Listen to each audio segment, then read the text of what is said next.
RSB physics class. सो ये जो class है हमने जो है इस क्लास में हमने lecture 1 already over. So today we will discuss on moving charge and magnetism. So basically this is electromagnetism for class 12 NEET JEE, है ना। सो इस चैनल को बहुत सारे लेक्चर्स है, फॉलो करते रहिए, उसको सब्सक्राइब कीजिए और ये लेक्चर्स के जो लेक्चर नोट्स उसको आप देखते रहिए, है ना। So today we will discuss the great famous law, Ampere's circular law. So Ampere is Andrew Marie Ampere. Ampere is a French physicist. This is 1975 to 1836. है ना? So इनका ये area. So he is a very talented student. मतलब in 12 class, age of 12 class 12, he has already qualified for his graduation and everything. So he is very much talented, है ना? तो उनका जो है एक्सपेरिमेंट क्या था, basically what is the relationship between current and moving current and magnetism. So magnetism and moving current जो है ना, मूविंग चार्ज का और साथ उसका करंट का क्या रिलेशनशिप, इसके लिए बहुत सारे उन्होंने एक्सपेरिमेंट किए थे। सो उस एक्सपेरिमेंट का आउटकम वो अभी बताएंगे। सो आप ये जो एम्पियर सर्किट लॉ इन्होंने क्या बोले थे, in a magnetic field, line integration of magnetic field along a closed loop, है ना, is mu zero times current enclosed by the closed loop, है ना। So एक ऐसा लाइन ये है ना, ये इस लाइन पे अगर इसमें इस लाइन में कुछ करंट जा रही है, ये करंट आई, तो इस करंट का किसी ने लूप लेता हूं, क्लोज लूप। ये मान लीजिए for sake of simplicity I am taking the close loop is circle. So enclose by the close loop is circle, है ना। सो इस क्लोज लूप के इसमें इसका जो है लाइन इंटीग्रेशन, ये लाइन है ना, इसका इस लाइन का ऊपर मैग्नेटिक फील्ड किधर होगा। सो करंट इसका जो मैग्नेटिक फील्ड इसका टेंजेंट, है ना। सो ये आपका करंट जा रहा है, तो ऐसा आपको क्लोज लूप लेना है और उस लाइन का जो है टेंजेंट ये आपका मैग्नेटिक फील्ड का डायरेक्शन। अच्छा, ये वाला जो आपने कभी कभी देखे थे क्या, वो ये इसका जो है राइट हैंड ग्रैब रूल और मैक्सवेल क्रॉप रूल, इसमें भी वही था। स्क्रू का जिस डायरेक्शन पे जा रहा है, मतलब इस डायरेक्शन में अगर ऐसा करंट जा रहा है, सो काउंटर ये क्लॉकवाइज, है ना। सो अगर ऐसा क्लॉकवाइज लेंगे तो इसका टेंजेंशियल डायरेक्शन पे मैग्नेटिक फील्ड। अब इस मैग्नेटिक फील्ड का आपका जो है उसका मैग्नीट्यूड निकालने के लिए क्या था, बायो-सावर्ट लॉ, है ना। बायो-सावर्ट लॉ से और बट उससे भी सिंपलिसिटी जो है आपका एम्पियर सर्किट लॉ, उससे सिमेट्रिक ऑब्जेक्ट के लिए कैलकुलेशन करना बहुत आसान है। तो उन्होंने क्या दिए थे, B डॉट dl क्लोज। अच्छा, ये इंटीग्रेशन साइन आपने देखा, इसके साथ एक गोला लगा दिया, so it is close line integration, है ना, is equal to mu0 times I। ये जो लूप, इस लूप में जितना करंट एनक्लोज किया है उसका I टाइम्स जो है इसका ये इसका इंटीग्रेशन। अब इससे इसका मैग्नीट्यूड निकल सकते हैं। अब अभी आपको देख रहे हैं बायो-सावर्ट लॉ और एम्पियर सर्किट लॉ में क्या फर्क है।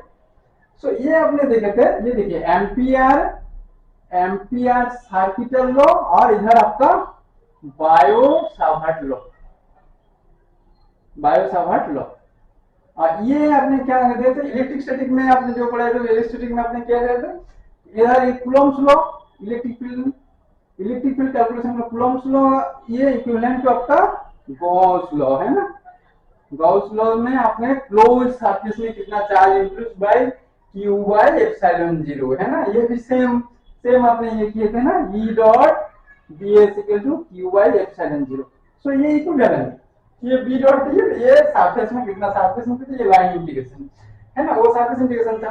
तो इस तरीके से आपने वो ये किया। So this are equivalent, Gauss law और कूलम्ब्स लॉ, ये बेसिकली इलेक्ट्रिक फील्ड, इसी केस में मैग्नेटिक फील्ड कैलकुलेट करने के लिए ये यूज होती है। अब इसमें से हम इसको थोड़ा सा इरेज करता हूं। अब ये वाला लाइन इंटीग्रेशन इसको यूज करके आप कैसे आप किसी भी इनफिनाइट वायर के लिए आप कैसे निकाल सकते हो। सो इनफिनाइट वायर के लिए बहुत सिंपल। सो अगर एक नंबर केस अगर मानता हूं, इनफिनाइट वायर, है ना, इनफिनाइट वायर के लिए मैग्नेटिक फील्ड कैसे निकालेंगे। ये आपका वायर है, क्लोज लूप मान लिया, है ना, ये क्लोज कर दीजिए इसको। क्लोज लूप में ये करंट जा रहा है। अब इसमें देखिए बी का डायरेक्शन डीएल का डायरेक्शन है ना, ये क्लोज लूप में मैग्नेटिक फील्ड ये बीएल, अगर ये बीएल लेता हूं तो डीएल का डायरेक्शन इधर और मैग्नेटिक फील्ड भी उसी डायरेक्शन में होता है। तो इसीलिए बी और बी डॉट डीएल मतलब ये cos 01 है ना, cos थीटा तो cos 01 होगा। तो integration of B dl equal to mu 0 I, अगर ये करंट आई जा रहा है। सो नाउ द बी इस लाइन बराबर मतलब एक पार्टिकुलर ये है ना, ये पार्टिकुलर एक रेडियस बराबर जो है इस सेंटर से किसी भी डिस्टेंस आर ये r1, सो एक सर्कुलर अगर मानते हैं तो पार्टिकुलर रेडियस में आपका बी कांस्टेंट, सो बी निकल दिया इधर डॉट ये integration of dl equal to mu 0 I, dl का इंटीग्रेशन क्या है 2 पाई r है ना, so b into 2 pi r equal to mu 0 I. So यहां से हमने क्या लिख रहा हूं b equal to mu 0 I over twice pi r। So this is your method for calculating magnitude of magnetic field due to infinite where its carrying current I। So ये आपका formula है ना। So अभी देखते हैं कुछ special cases. एक special case लेता हूं जिसमें एक वायर काफी मोटा है ना। सो ठीक है, मैं इसको इरेज करता हूं। अब एक वायर ले लेता हूं ना। एक वायर का अगर मान लीजिए इतना क्रॉस सेक्शन कितना है, अब ऐसा एक वायर लेता हूं ना, ये एक वायर लेता हूं, इस वायर का ये है रेडियस ए रेडियस का एक वायर। अब ये वाला मोटा वायर है ना, इस वायर का इनसाइड में इस वायर के इनसाइड में मैग्नेटिक फील्ड कितना है B1 और आउटर साइड इधर B2। सो इसमें ये करंट जा रहा है I। सो इसके लिए करंट कैसे निकालेंगे। सो ये वाला केस जो है this is carrying uniform current. So ये जो है wire of radius A carrying current I which is uniform। So आपका एक नंबर केस में इधर B2। सो आउटर साइड में कैसे कैलकुलेट करेंगे। सो हमने एक इसका रेडियस का बराबर ये हमने एक क्लोज लूप एम्पियर लूप लिया है ना, इसको बोलता है एम्पियर लूप। जैसे गाउसियन सरफेस लिया था ऐसे एम्पियर लूप लेते हैं ना। सो आउटसाइड में आपने क्या इंटीग्रेशन करेंगे B dot dl equal to total current क्या इंक्लूड किया I है ना, so mu 0 I। So same उस तरीके से B इंटू ट्वाइस पाई, ये जो अगर R है यहाँ पे R, सो R जहाँ पे A greater than A, so B twice pi I equal to mu 0 I और ये B2 मान लीजिए और B2 equal to mu 0 I over twice pi R है ना। अब अंदर की तरफ है ना, अंदर में एक गाउसियन सरफेस, ये इसमें आप मान लीजिए ये वाला वायर ये इसका सेंटर। सो हम यहाँ पे R डिस्टेंस, ये वाला R, ये छोटा वाला R, ये वाला R डिस्टेंस मतलब इनसाइड की केस में आपने मैग्नीट्यूड कैसे कैलकुलेट करेंगे। सो इनसाइड केस में wire R is less than इसका रेडियस ये है ना। सो इसी केस में क्या होगा इंटीग्रेशन इसका मैग्नेटिक फील्ड मान लेते हैं B1। सो ये वाला सर्कल ले लेता है ना, ये वाला सर्कल छोटा सा सर्कल, सो ये वाला सर्कल है ना, इस सर्कल के लिए B1। So integration of B1 dl equal to mu 0 ये I इंटरनल क्या होगा कैलकुलेट करेंगे है ना। So B1 dot dl similarly क्या होगा आपका B1 into twice pi R है ना, इधर आ लिया है ना, इक्वल टू म्यू 0 इंटू आई इसका में कितना होगा यूनिफॉर्म चार्ज होगा। अगर यूनिफॉर्म करंट जा रहा है तो आई ओवर पाई स्क्वायर है ना, पाई स्क्वायर और ये वाला क्रॉस सेक्शन के लिए क्या होगा इंटू पाई आर स्क्वायर। देखिए ये आई करंट जा रहा है पाई स्क्वायर का क्रॉस सेक्शन में। सो यूनिट एरिया में कितना जाता है पाई बाई स्क्वायर। अब ये वाला छोटा सा सर्कल लिया, so how much current it is this current is passing through this cross section pi square into pi r square where r is less than a, ये वाला है ना। सो अभी इसके केस में क्या होगा आपका B1 इक्वल टू क्या होगा, B1 इक्वल टू बताइए mu 0 I over pi square है ना, पाई स्क्वायर इधर pi R square by twice pi R. So now ये क्या है, ये कट जाएगा इधर है ना। सो म्यू 0 I ये पाई पे तो कट गया, इधर twice pi square into R, ये देखिए। सो अब हम दोनों दोनों रिलेशन से अब इसके ये वाला पोर्शन इरेज करता हूं। तो दोनों वाला आप देखिए है ना। सो आप ऐसा अगर प्लॉट करेंगे, ये वाला प्लॉट है ना, ये प्लॉट, ये आपका मैग्नेटिक फील्ड, ये आर। सो ये आपका ये आपका एरिया, ये मतलब इसका जो है रेडियस था है ना। तो इस रेडियस तक, इस रेडियस से फिर आर इक्वल टू ए में है ना क्या था B2 क्या था आपका ये इधर। सो 1/r, ये क्या कैसे वेरी कर रहे 1/r। सो यहां से आप ऐसे वेरी कर रहे है ना। अब इधर क्या है अंदर में B1 equal to mu 0 I by pi square into R, ये तो कांस्टेंट इनटू आर। सो ये होगा आर है ना। So B1 equal to mu 0 I over twice pi square into R. So R ये आपका स्ट्रेट लाइन और ये। सो अगर ये प्लॉट करने के लिए बोले तो आप इस तरीके से कर पाओगे ना। सो ये अंदर में ऐसा स्ट्रेट लाइन होगा और बाहर ऐसा है ना। तो ये छोटा सा क्वेश्चन होगा तो इसमें सॉल्व कर दी, ठीक है। तो अभी जो हम कैलकुलेट करेंगे magnetic field due to solenoid and toroid है ना। सोलिनॉइड क्या है, बेसिकली सोलिनॉइड जो है ऐसा है आपका जो है वायर का एक कुंडली बना हुआ है ना। ऐसा है आपका एक रॉड है ना, एक रॉड का ऊपर जो है हमने इस रॉड के ये ऐसा वायर मैश लगा दिया है ना। सो ये आपका जो है बैटरी के साथ कनेक्टेड है ना। सो ये आपका सोलिनॉइड, जहां पे आपका जो है इसका रेडियस काफी लॉन्ग सोलिनॉइड है ना। सो इसका जो है length very much greater than इसका रेडियस है ना। इसका जो ये रेडियस के अलावा है उसका ये थोड़ा सा ग्रेटर देन, से ये लॉन्ग सोलिनॉइड होता है। ये अगर ये बहुत ज्यादा है तो ये इनफिनिट सोलिनॉइड जैसे माना जाता है ना। तो आप ये वाला सोलिनॉइड को ये इसका जो है फील्ड कैलकुलेट करेंगे है ना। तो इसका फील्ड कैसे होता है। सो ये देखिए ये करंट इधर जा रहा है।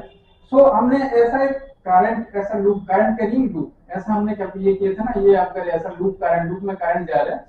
सो इसमें एक्सिस के ऊपर जो फील्ड कैलकुलेट किए थे ना, लूप की वजह से एक्सिस की वजह उसमें ऊपर फील्ड कैलकुलेट किए थे। सो ये जो इसका फील्ड है, तो ये फील्ड इसमें ये जो याद है ना, ये कंपोनेंट है, ये कंपोनेंट है, इन दोनों वर्टिकल कंपोनेंट नेगलेक्ट करते हैं। सो एक दूसरे का ये जो कंपोनेंट, ये वाला के लिए ये वाला कंपोनेंट फील्ड होता है और ये वाला डीएल के लिए ये कंपोनेंट। सो इसके लिए इधर ये दोनों नेगलेक्ट करते हैं। सो इसका जो फील्ड है अलोंग द एक्सिस।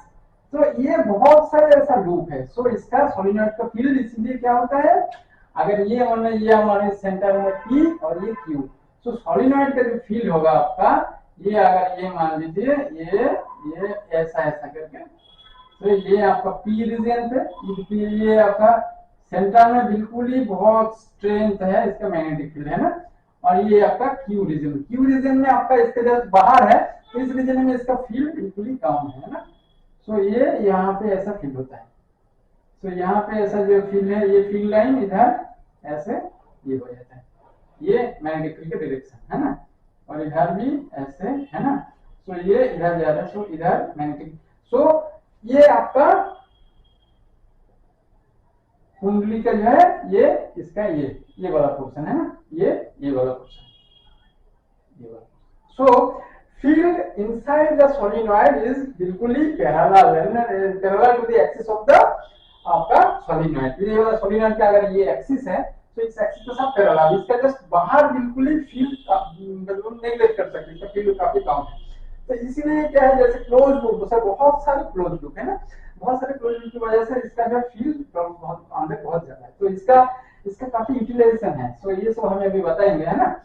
सो आप इसके लिए अगर फील्ड कैलकुलेट करेंगे है ना, तो इसका फील्ड कैसे कैलकुलेट करेंगे। सो आप कैलकुलेटर, सो आप यहाँ पे आपने एक ये ले लीजिए, क्लोज एक लूप ले लीजिए है ना। तो ये हमने एक क्लोज लूप, ये वाला क्लोज लूप लिया था। ये A B लूप ले लेता हूँ, है ना। इस लूप को थोड़ा सा इधर ये ना ये इधर लिख सकते हो, ऐसा ये इधर है ये है ना। तो ये लूप, सो आपका ये अंडरस्टैंडिंग के लिए आप ये कर सकते हो, अंडरस्टैंडिंग के लिए हमने यहाँ पे ये, तो ये रेक्टेंगुलर लूप ले लिया है ना, ए बी सी डी। आप देखिए इसका जो है ये क्या है, क्लोज लूप में integration B dot D L equal to mu zero, यहाँ पे अगर करंट जा रहे हैं, अगर ये एन नंबर्स ऑफ लूप है, तो जितना नंबर्स ऑफ लूप ये रहेगा एन इंटू आई। देखिए पहले आई था, अब क्या हुआ इसका, ये वाला लूप, ये जो लूप लिया ना, ये लूप कितना मतलब कितना स्पाइरल लूप को एनक्लोज किया है, कितना लूप एनक्लोज किया है ये, मानिए एन, यहां से यहां तक आपका एन नंबर्स ऑफ लूप है, तो आपका जो टोटल करंट होगा एन इंटू आई। ठीक है, ये डिफरेंस बिटवीन जो है एक सीधा वायर और इसमें ये कुंडली वायर, इन दोनों में डिफरेंस है, आपसे इसको ऑब्जर्व कीजिए, है ना। सो नाउ ये आप ये वाला लूप में आप देखिए, इसमें देखिए ए टू बी में है आपका बेसिकली इस डायरेक्शन पे आपका फील्ड का डायरेक्शन। सो आप इसमें ए बी सी डी ये लूप है ना, आप इस लूप में सिर्फ ए टू बी में इसका फील्ड है। अगर ये इस डायरेक्शन में क्या होगा आपका वर्टिकल कंपोनेंट, क्योंकि वर्टिकल कंपोनेंट में मैग्नेटिक फील्ड इधर है और डीएल का डायरेक्शन इधर है ना। सो ये आपका ये लूप लिया, ये डीएल का डायरेक्शन और मैग्नेटिक फील्ड क्या है आपका, ये बी का डायरेक्शन। सो बी डॉट डीएल अलोंग क्या होगा, तो अगर इस क्लोज इंटीग्रेशन को अपने अगर चार पार्ट में डिवाइड करते हैं, चार पार्ट में कैसे इंटीग्रेशन, और ये जो है ए टू बी है ना, प्लस इंटीग्रेशन ऑफ ये क्या है B to C, plus integration of क्या है C to D, plus integration of D to A. तो इस तरीके से इसमें बाकी जो है इसमें ये इंटीग्रेशन है, बाकी जो बी डॉट डी है इसमें, अगर इस इंटीग्रेशन में ए टू बी ये वाला ये फील्ड है ना, तो बी का डायरेक्शन इधर, डीएल का डायरेक्शन भी इधर, लूप होगा डीएल बराबर है ना। सो इस लूप में आपका सिर्फ ए टू बी में बी डॉट डीएल रहेगा, है ना। आप सी टू डी में, सी टू डी कहाँ है, ये बी टू सी ये है ना, ये बी टू सी में क्या है आपका 90 डिग्री। सो ये वाला ये इसमें ही रहेगा। आप सी टू डी ये वाला इस डायरेक्शन पे, यहाँ से ये डायरेक्शन पे क्या है, यहाँ पर क्यू पोजीशन फील्ड बिल्कुल ही जीरो, सो ये वाला टर्म को भी नेगलेक्ट कर सकते हैं। और सी टू डी और यहाँ पे क्या है डी टू ए, आप इधर क्या होगा आपका डी टू ये डी टू ए है ना, डी टू ए भी परपेंडिकुलर फील्ड के डायरेक्शन के, बी इधर और डीएल के डायरेक्शन इधर, सो ये भी जीरो। सो सिर्फ ये वाला टर्म रहेगा ए टू बी, ये एक क्या होगा आपका म्यू जीरो एन आई। अच्छा से ठीक है, you understand. So B dot D L है ना, अब इसमें क्या होगा बी है ना, अब डीएल में जो है ये 2 पाई आर पहले कैलकुलेट कर लेते हैं ना, याद है 2 पाई आर कहाँ है, 2 पाई आर क्लोज लूप में। अब यहाँ का एरिया में क्या होगा, सिर्फ ये अगर यहाँ से ये अगर क्लोजली ये है इसका सिर्फ लेंथ है ना, तो इसका लेंथ कितना है एबी का, एल लेंथ ले लेता है ना, और B into L equal to mu zero N I, और बी इक्वल टू क्या है mu zero N I over L equal to mu zero small N I, है ना। सो यहाँ का इसके लिए फील्ड क्या है आपका B equal to mu zero small N I, कहा, so small is important, small N क्या है number of turn, small N equal to capital N over L. So number of turn, कितना टर्न पर यूनिट लेंथ में, so this is number of turn per unit length. So unit length में जितना अपने compress वे में मतलब उसमें compress ऐसा करके लूप बनाएंगे, सो उतना ही इसका मैग्नेटिक फील्ड बढ़ेगा। सो ये सोलिनॉइड बनने का टाइम एकदम कॉइल को क्लोजली लूप प्लेस करते हैं। सो अगर ऐसा आपको नहीं लग रहा है जैसे ऐसा क्लोज रहेंगे तो शॉर्ट हो सकते हैं नहीं, तो उसमें क्या होता है बेसिकली ऑयल के ऊपर एनामेल का कोटिंग रहता है, सो एक दूसरे ऑयल से ये शॉर्टिंग नहीं होती है। इसलिए जितना number of turn per unit length बढ़ाएंगे, मतलब not number of turn, number of turn या not length, so number of turn per unit length जितना बढ़ाएंगे इसका मैग्नेटिक फील्ड उतना ही बढ़ेगा। ये आपका B equal to mu zero N I आपका सोलिनॉइड के लिए। सोलिनॉइड से गया आप टोरोइड है ना। अब ये सोलिनॉइड ऐसा लंबा सोलिनॉइड को हम ऐसा करेंगे, क्या करेंगे बताइए। सोलिनॉइड को अगर ऐसा घुमा देंगे, कैसे घुमा देंगे, ये वाला सोलिनॉइड है ना, ये इधर है। अब ये सोलिनॉइड को हम क्या किए, उसको लूप बना दिए है ना। तो अगर ऐसा ये लूप में है ना, तो ये ऐसा लूप में यहाँ पे आपने बैटरी, इधर अपने बैटरी लगा दिया है ना। तो ये बैटरी लगा दिया, ये जो है आपका टोरॉइड। अच्छा, तो ये टोरॉइड इस टाइप का कैसे बना, जैसे ये सब बनाने की क्या जरूरत है।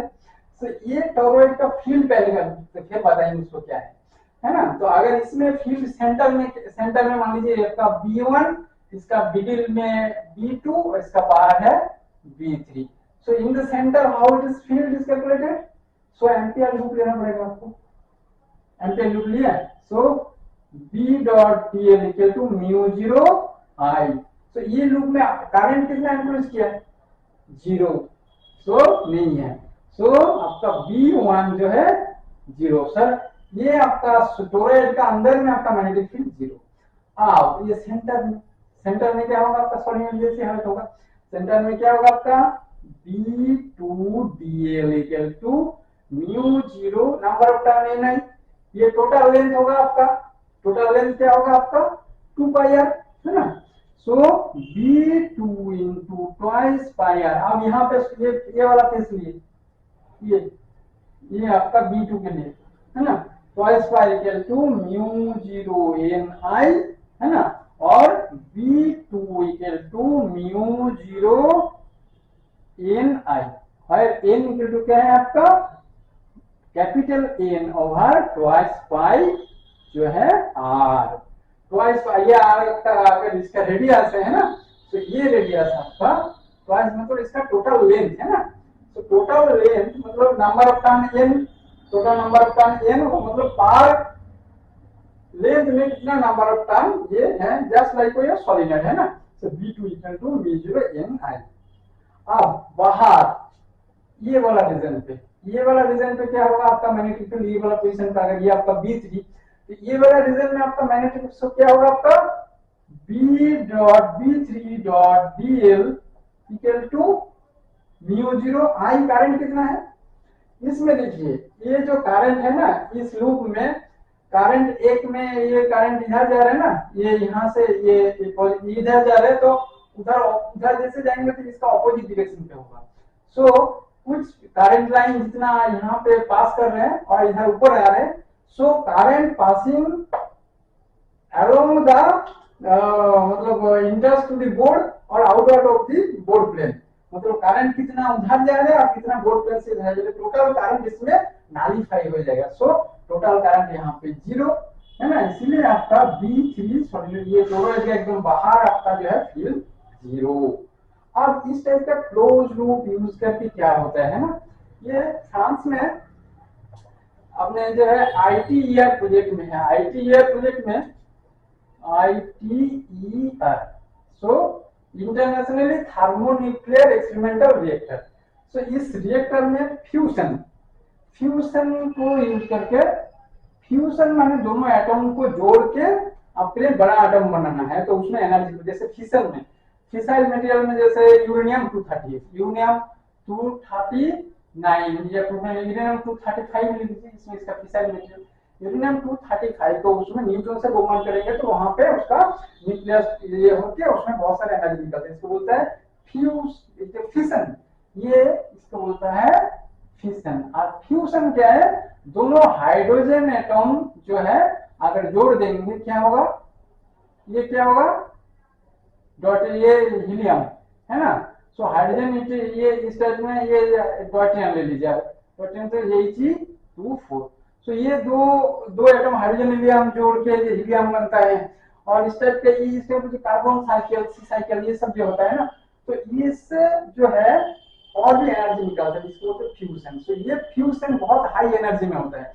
अब ये फ्यूजन अगर ओल्ड पोजीशन पे ऊपर कर सकते हैं तो उसमें क्या होता है, कोल्ड फ्यूजन। कोल्ड फ्यूजन में क्या है आपका, मतलब ज्यादा एनर्जी का जरूरत नहीं है, तो इस पोजीशन में हमारी एक एनर्जी का एक रिएक्टर बन जाता है। सो ये रिएक्टर आपको कंटिन्यूअस एनर्जी सप्लाई करेगा, है ना। सो आप इसीलिए क्या हो जाए, जैसे ये आपका सोलिनॉइड, ये सोलिनॉइड का जो है फील्ड इधर से क्लोज है ना, ये ऐसा सोलिनॉइड का फील्ड। सो आप यहाँ पे जैसे इसका फील्ड का डायरेक्शन इधर, ये वाला फील्ड का डायरेक्शन इधर। सो इसका एक कंपोनेंट इधर रहेगा, एक कंपोनेंट इधर, एक कंपोनेंट इधर, तो एक कंपोनेंट इधर, फोर्स है ना, ये फील्ड। सो ये वाला फोर्स जो है, तो यहाँ पे प्लाज्मा प्रोड्यूस, ये आपका सोलिनॉइड है ना। सो ये भी सोलिनॉइड। सो इस सोलिनॉइड में आपको यहाँ पे प्लाज्मा प्रोड्यूस करके यहाँ पे कंफाइन कर सकते हो। वो प्लाज्मा किसी भी मटेरियल को पिघल के एक दूसरे मटेरियल को जोड़ने की कोशिश करेगा। तो ये प्रोजेक्ट अभी चल रहा है, अभी ये अंडर एक्सपेरिमेंटल स्टेज है ना। सो इस तरीके से इसका यूटिलिटी, और ये इसके लिए टोरॉइड फील्ड यूज होता है आपका आईटीआर प्रोजेक्ट में, है ना। ठीक है, अभी क्या डिस्कस करेंगे, magnetic field and Lorentz force, है ना, यही से लोरेंज ने ये दिए थे। सो अभी से जो है आपका लोरेंज फोर्स काफी जगह में डिस्कस होगा, सभी जगह में लोरेंज फोर्स। तो लोरेंज फोर्स क्या बोल रहे हैं, अगर किसी भी चार्ज पार्टिकल, मान लीजिए इसका Q, ये अगर ये आपका ये इलेक्ट्रिक फील्ड, ये आपका जो है, ये आपका इलेक्ट्रिक फील्ड आपका जो है, ये मान लीजिए इलेक्ट्रिक फील्ड ये E, और इसका है मैग्नेटिक फील्ड, ये इस डायरेक्शन पे जो है, इसका बोर्ड के प्लेन में मैग्नेटिक फील्ड जो है, सो B। सो एक भी चार्ज ये अगर v वेलोसिटी से मूव कर रहे हैं, so it will experience a force. So charge particle moving with velocity v, it will experience what is force? की फोर्स ये करें, सो Vf इक्वल टू ये टोटल फोर्स जो है आपका due to electric and magnetic field is your Fe plus Fm। So what is it? So electric field क्या होगा आपका, इलेक्ट्रिक फील्ड अगर E होगा तो इसका फोर्स क्या होगा, Q into E, plus magnetic force क्या होता है, ये होता है आपका Q into V cross B। तो ये आपका वेलोसिटी चार्ज पार्टिकल का, ये जो मैग्नेटिक फील्ड है ना। सो ये आपका टोटल फोर्स, ये फोर्स है ना, ये सब वेक्टर। सो ये आपका Q into V cross B, ये आपका टोटल फोर्स है ना। सो मैग्नेटिक फील्ड की वजह से ये magnetic Q V cross B, और ये है ना। सो ये जो फोर्स ये करता है ना। सो ये वाला फोर्स आपने इसको लोरेंज ने दिए थे, है ना। सो आप इस पे यूज करेंगे, काफी सारे अपने जो है ये कैलकुलेट करेंगे। कैसे, जैसे एक लाइन एलिमेंट है ना, मैग्नेटिक फोर्स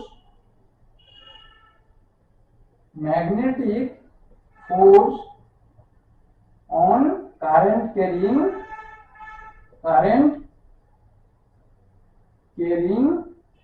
एलिमेंट। एक मैग्नेटिक फील्ड में जो है ये करंट कैरिंग एक एलिमेंट है ना, ये करंट कैरिंग एलिमेंट है ना। अगर इसके ये ऐसा ले लेता हूं, ये आपका लेंथ है ना, ये आपका क्रॉस सेक्शनल एरिया, और इसमें जो है इसका ये जो है आपने चार्ज पार्टिकल Q चार्ज में पार्टिकल मूव कर रहे V D, ये आपका ड्रिफ्ट वेलोसिटी से मूव कर रहे हैं, है ना। सो अगर ऐसा चार्ज पार्टिकल ऐसा मूव कर रहे हैं, है ना, सो आपने ये मैग्नेटिक फील्ड मान लीजिए ये बोर्ड का प्लेन से ये अंदर जा रहे हैं ना। ये हमने पहले बताया था ना, एरो मतलब इधर आ रहे हैं, मतलब एरो का टिप, ये देखिए एरो का टिप इधर आ रहा है, ये और ये क्रॉस मतलब एरो का पीछे के साइड। सो ये इनसाइड प्लेन, ये आउटसाइड प्लेन, है ना। ये कन्वेंशन अपना ये कर लीजिए, है ना। अब ये करंट ये आई जा रहे हैं, तो इसमें मैग्नेटिक फोर्स कितना लगेगा, मैग्नेटिक फोर्स क्या होगा आपका Q into V cross B, है ना। सो अगर मान लीजिए अगर n is the number of charge per unit volume, so total charge कितना होगा, A into L into n total charge इसका Q, है ना। और इसका एक चार्ज का जो है ये है Q, है ना। सो ये आपका जो है मतलब Q इसका एक चार्ज का, ये प्लस 1 प्लस 2 प्लस 3 या माइनस चार्ज हो सकते हैं। सो ये इंटू V है ना, D क्रॉस B। सो ये आपका फोर्स। अब ये इस लेंथ को हमने अभी ये क्या करेंगे, ये अगर NQVD है ना, अगर ये NQVD ये A into L cross B, अब इस तरीके से क्यों लिखा बताते हैं। एन क्यू वी डी ये क्या है बताइए, ये आपका जे करंट डेंसिटी है ना। सो टोटल चार्ज इसमें ये जा रहे हैं, इसको बोलता है J. So A L into J plus B है ना। सो जे और इसका एरिया एरिया, सो ये आई इंटू और ये जे का डायरेक्शन, जे का डायरेक्शन भी ये vector. I current is not vector है ना। सो आई पर यूनिट एरिया है ना, तो ये इंटू ये जे इंटू ए बेसिकली आपका है करंट होगा। बट वेक्टर का जो है कौन सा डायरेक्शन पे, इस डायरेक्शन पे। सो इसको एल लेंथ का डायरेक्शन भी उधर है। सो हम इसको थोड़ा सा ट्रिकी में क्या लिखते हैं, इसको ये जो है I L vector cross B. So total force होगा आपका आई एल क्रॉस बी हुआ। सो ये आपका है करंट कैरिंग एलिमेंट के लिए फोर्स आई एल, इसका एल ये direction I L cross B, ये है आपका force on a current carrying element. ठीक है, अब इसको रखते हैं, बाकी को इरेज करता हूं है ना। अब देखिए दो करंट कैरिंग एलिमेंट है ना, दो करंट कैरिंग एलिमेंट। अब ऐसा है, ये आपका करंट कैरिंग एलिमेंट आई ए, ये भी आपका करंट कैरिंग एलिमेंट, इसमें क्या करंट जा रहे हैं आई बी। तो इसका लेंथ वो भी ये करेंगे, तो ये करंट इसमें आई ए करंट जा रहे हैं।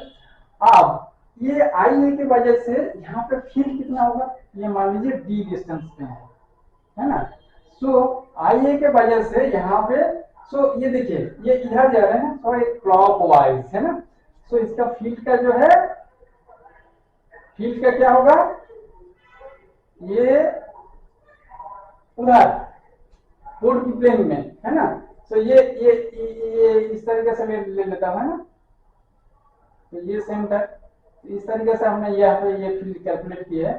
सो यहाँ पे इसका लेंथ होगा, तो इसका फील्ड जो है आपका यहाँ पे बी ए, मतलब face it will face I B current वाला वायर, मतलब ए वायर बी वायर। तो बी वायर के प्लेस में आई की वजह से फील्ड कितना है बी ए, ये क्या होगा आपका I A over twice pi mu zero है ना, mu zero I A by twice pi R ये टी।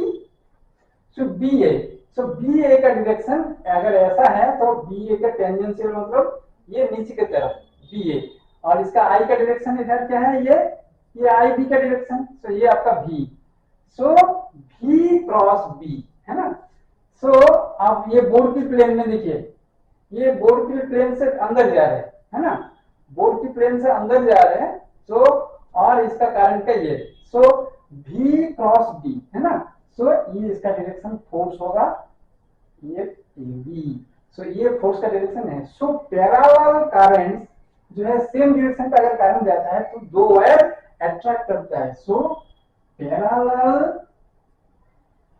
करंट अट्रैक्ट्स, और अगर दोनों ये होता है तो एंटी पैरेलल करंट रिपेल।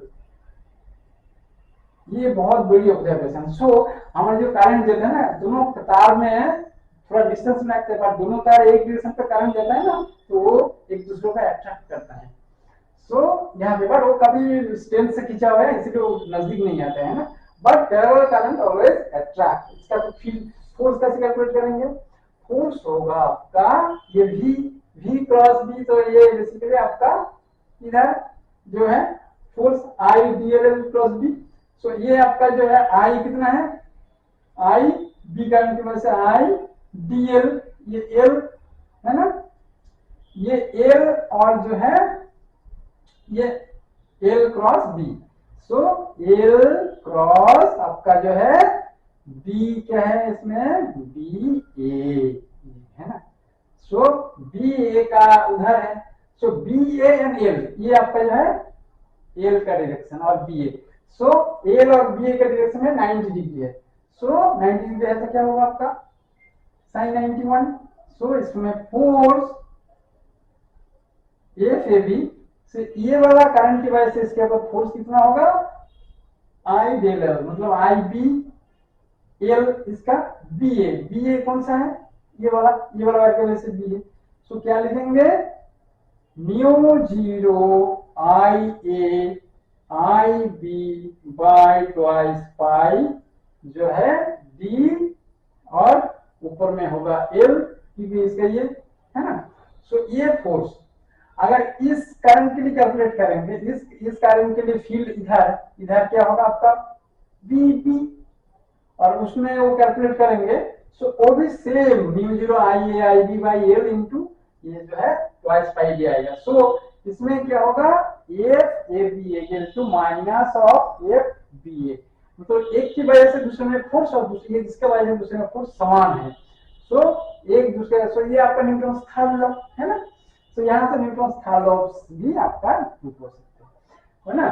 सो ये आपका total, so current parallel current attraction और एंटी पैरेलल करंट रिपेल्स कितना फोर्स ये होता है, म्यू जीरो दोनों करंट में आई जो आई A I B L twice pi D, दोनों के बीच में डिस्टेंस, ठीक है। कहां से आए, करंट करने के लिए वजह से फोर्स कितना है उससे कैलकुलेट किया, ठीक है। ओके, पढ़ते रहिए, थैंक यू।